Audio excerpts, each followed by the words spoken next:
Channai bisi 2021 no beraikino lachiba singsa tai wanama singsa patimung patirmani a patimung ungkha watai tem chanjo jarawo bwrwi sikli umorcha chlo yongla gabeng romna hnai nokni phatar ongkor thangmani phiaba bonogo skipil sapalia hopung romoi khorokba chala siklabai phanke rompherenai o bwrwi sikli a bwrwi sikli no rompherenai patimung bai krejja siklano bisi nichini bagai alongo chopman dagika udaipur darbano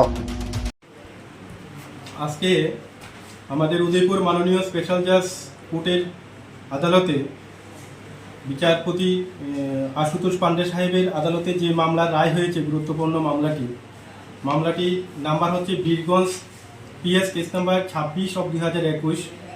এই ঘটনায় বিষয়বস্তু ছিল গত 22/5/2021 বীরগঞ্জ থানার অন্তর্গত কুরমা এরিয়ার একটি নাবালিকা উপজাতি মেয়ে সে বাড়ির পাশে তাদের ট্রেডিশনাল ফুড ব্যাংক খুঁজতে গিয়েছিল সন্ধ্যার দিকে, কিন্তু ব্যাংক খুঁজতে গিয়ে ও রাত্রে 9টা পর্যন্ত যখন বাড়িতে আসেনি ওর বাড়ির লোকজন ওকে খোঁজাখুঁজি শুরু করলো। যখন না পেয়ে পরের দিন ভোরবেলা মেয়েটাকে অজ্ঞান অবস্থায় তাদের বাড়ির পাশে একটা কালভার্ট এরিয়ার মধ্যে পাওয়া গেছে।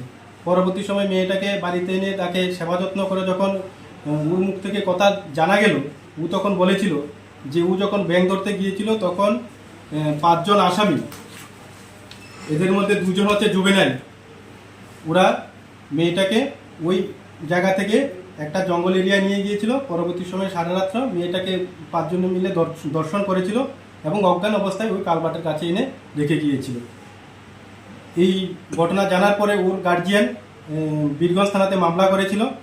মামলা হাতে নিয়ে পুলিশ পরদিন থেকে আসামিদের খোঁজাখুঁজি করে আসামিদের অ্যারেস্ট করতে বাধ্য হয়েছে, অ্যারেস্ট করতে পেরেছে। তাদের বিচার কার্য আমাদের উদয়পুর মাননীয় স্পেশাল জাজ কোর্টে বিচার কার্য হয়েছিল। হওয়ার পরে আজকের আসামি